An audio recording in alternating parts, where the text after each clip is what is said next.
بسم الله الرحمن الرحيم والصلاة والسلام على أشرف المرسلين. السلام عليكم. Bonjour tout le monde.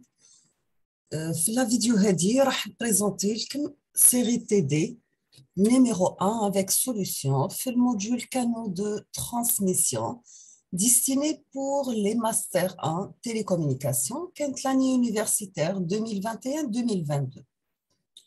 On va commencer par l'exercice numéro 1. Donc, on considère un canal de transmission numérique de débit binaire 9600 bits par seconde. Donc, on considère un canal de transmission numérique de débit binaire 9600 bits par seconde. La première question, quelle rapidité de modulation est nécessaire? Quelle rapidité de modulation est nécessaire? C'est les signaux transmis sont binaires. Quelle rapidité de modulation est nécessaire? C'est les signaux transmis sont binaires. On passe à la deuxième question. Quelle doit être la valeur minimale du rapport signal sur bruit? C'est la largeur de la bande passante de la liaison. Elle est de 1000 Hz afin d'obtenir ce même débit binaire. Donc, quelle doit être la valeur minimale du rapport signal sur bruit? C'est la largeur de la bande passante de la liaison. Elle est de 1000 Hz afin d'obtenir ce même débit binaire.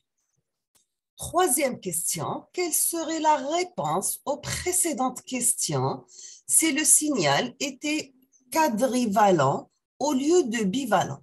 Donc, quelle serait la réponse aux précédentes questions si le signal quadrivalent au lieu de bivalent? On passe la correction.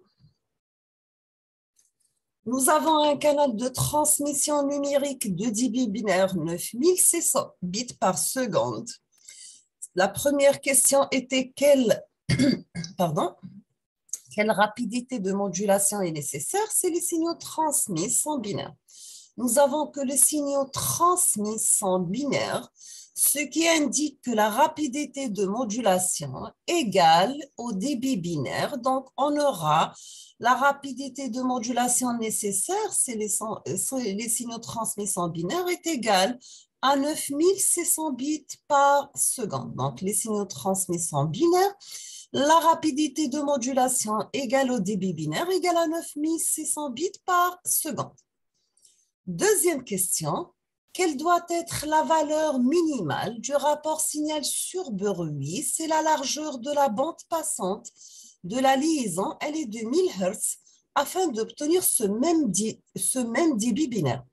Nous avons que par Shannon, la formule suivante, c'est égal à grand F logarithme 2 fois de 1 plus le rapport signal sur bruit. Donc, on aura 9600 le débit binaire, 9600 égale, la fréquence elle est de 1000 log 2 de 1 plus S sur N. Dans ce cas, on obtient que le rapport signal sur bruit égale à 775. Donc, le rapport signal sur B égale à 29 décibels. On termine avec la troisième question. Quelle serait la réponse aux précédentes questions si le signal était quadrivalent au lieu de bivalent? Nous avons, c'est la valence, elle est de 4. Chaque valeur du signal sur le canal de transmission peut être utilisée pour transporter 2 bits. Donc, le débit binaire est 2 fois plus élevé que la rapidité de transmission. On aura que la rapidité de transmission égale à 4800 bounces et le rapport signal sur bruit égal à 10 à la puissance 4,2 logarithme 2 moins 1. Donc, on aura 26,85. Donc, le rapport signal sur bruit égal à 14,3 décibels. On passe l'exercice numéro 2. Vous avez soit une ligne téléphonique analogique de fréquence extrême de la bande passante entre 300 et 3400 Hz. La rapidité de modulation, elle est de 1200 bounces et les signaux sont de valence égale à 16. La première question, quel est le débit binaire de la ligne? Donc, quel est le débit binaire de la ligne? Deuxième question, on suppose que la ligne présente un rapport signal sur bruit de 34 décibels. Donc, on suppose que la ligne présente un rapport signal sur bruit de 34 décibels. Quelle est la capacité théorique de cette ligne? Quelle est la capacité théorique de cette ligne? Troisième question, on veut numériser la voix téléphonique en utilisant la méthode MIC, c'est-à-dire la modulation, impulsion et codage. On vous demande de décrire les différentes étapes correspondant à la numérisation. Décrire les différentes étapes correspondant à la numérisation. B. Calculer la valeur du débit de la numérisation de la parole, sachant que l'échantillonnage a lieu tous les 125 microsecondes et que le codage suffit sur 8 bits. Pardon. Calculer la valeur du débit de la numérisation de la parole, sachant que l'échantillonnage a lieu tous les 125 microsecondes et que le codage se fait sur 8 bits. Que peut-on faire pour réduire le débit? Que peut-on faire pour réduire le débit? Quel est l'inconvénient de cette méthode? On passe la correction de ce deuxième exercice. Nous avons soit une ligne téléphonique analogique de fréquence extrême de bande passante, 300 et 3400 Hz. La rapidité de modulation, elle est 1200 bounces et les signaux sont de valence 16. Donc, quel est le débit binaire de la ligne? On utilise la formule D égale la rapidité de modulation qui est égale à 1200 multiplié par 4. Donc, on aura 4800 bits par seconde. Deuxièmement, on suppose que la ligne présente un rapport signal sur bruit de 34 décibels. Quelle est la capacité théorique de cette ligne? On va utiliser la formule suivante. Donc, on aura C égale à grand F, logarithme 2 de 1 plus signal, le rapport signal sur bruit. Dans ce cas, on aura le rapport signal sur bruit après application numérique est égal à 2511,88 et C, la capacité théorique égale 35 kilobits par seconde. Troisième partie de l'exercice, on veut numériser la voix numérique en utilisant la méthode MIC, modulation, impulsion et codage, décrire les différentes étapes correspondant à la numérisation. Donc, la première des choses, il faut commencer par l'échantillonnage. C'est quoi l'échantillonnage? C'est le passage d'un espace de temps continu à un espace de temps discret. Donc, échantillonnage, passage d'un espace de temps continu à un espace de temps discret. Pour la quantification, deuxième étape, c'est bien la quantification. C'est quoi la quantification? C'est le passage d'un espace de valeur continue à un espace de valeur discret. On termine avec le codage. Nous avons que chaque niveau quantifié de valeur est codé sur un nombre déterminé de bits. Donc, on a terminé avec les trois étapes correspondant à la numérisation. Premièrement, échantillonnage, deuxièmement, quantification, troisièmement, codage. La partie B, c'est calculer la valeur du débit de la numérisation de la parole, sachant que l'échantillonnage a lieu tous les 125 microsecondes et le codage se fait sur 8 bits. Nous avons 125 microsecondes représente 8000 Hz. Dans ce cas, on aura l'amplitude, elle est divisée en 256 échelons, car le codage sur 8 bits, donc le débit sera égal, dn égale à 8000 par 8, donc on aura 64 bits par seconde. Donc les 125 microsecondes représentent 8000 Hz. L'amplitude, elle est divisée sur 256 échelons, donc elle est codée sur 8 bits.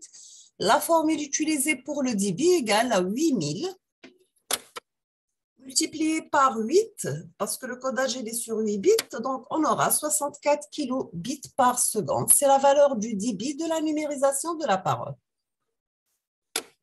La question numéro C, que peut-on faire pour réduire le débit et quel est l'inconvénient de cette méthode? Donc, pour réduire le débit résulte de la compression, mais amène des problèmes de temps.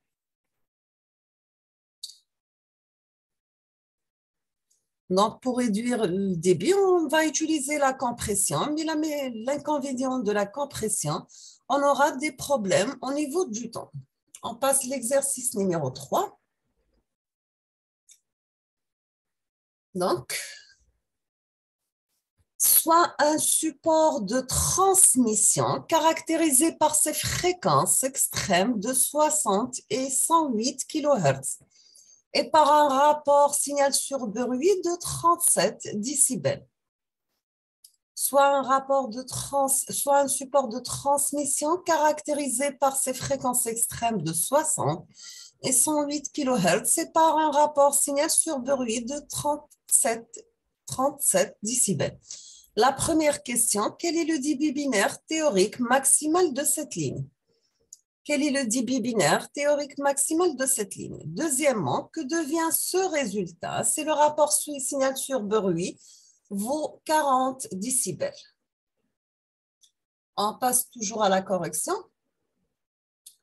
Nous avons pour un support de transmission caractérisé par ses fréquences extrêmes de 60 et 108 kHz, un rapport signal sur bruit de 37 décibels.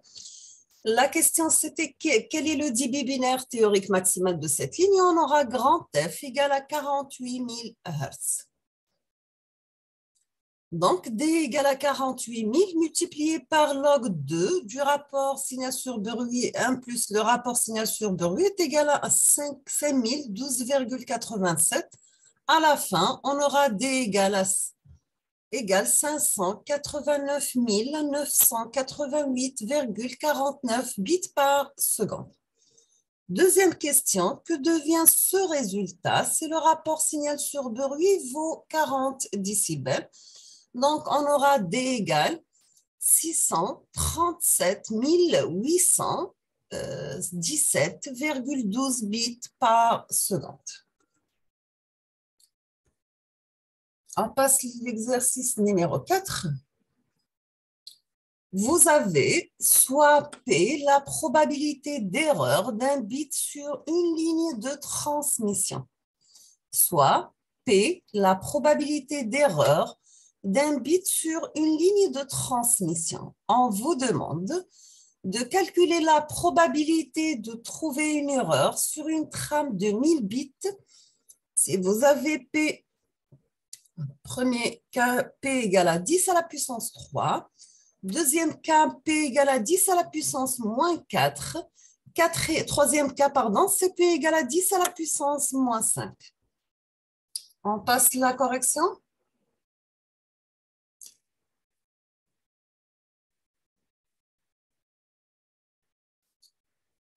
Donc, P, c'est la probabilité d'erreur d'un bit sur une ligne de transmission. On vous demande de calculer la probabilité de trouver une erreur sur une trame de 1000 bits par seconde. C'est P égale à 10 puissance moins 3, P égale à 10 puissance moins 4 et P égale à 10 puissance moins 5. Vous avez E, c'est l'événement qu'un bit faut pour 1000. Donc, E égale l'union de E indice I, sachant que E indice I est égal à un bit faux en position I. On va utiliser la formule suivante. Donc, la probabilité de P de EI égale la probabilité de 1 moins P à la puissance 999 pour tout I. Donc, la probabilité de E égale la probabilité de l'union de EI qui est égale à une somme de probabilité de PI qui est égale à 1000, parce que nous avons une trame qui a 1000 bits, multiplié par P, multiplié par 1 moins P à la puissance 999. Donc, c'est 1 moins 1000. 1000 moins 1, pardon. Donc, on aura pour 10 P égale à 10 puissance moins 3, ce qui donne une probabilité qui est égale à 0,37. Pour 10 puissance moins 4, ça donne une probabilité qui est égale à 0,09. Pour 10 à la puissance 5, moins 5, pardon, ça donne une probabilité qui est égale à 0,009. D'accord? Je vais m'arrêter ici dans cette vidéo et je vais terminer la suite dans la prochaine vidéo, Inch'Allah. Donc, je vous remercie infiniment pour votre attention. N'hésitez pas si vous avez des questions, comme toujours. Je vous souhaite bon courage, bonne chance, beaucoup de succès. À la prochaine. Merci beaucoup pour votre attention.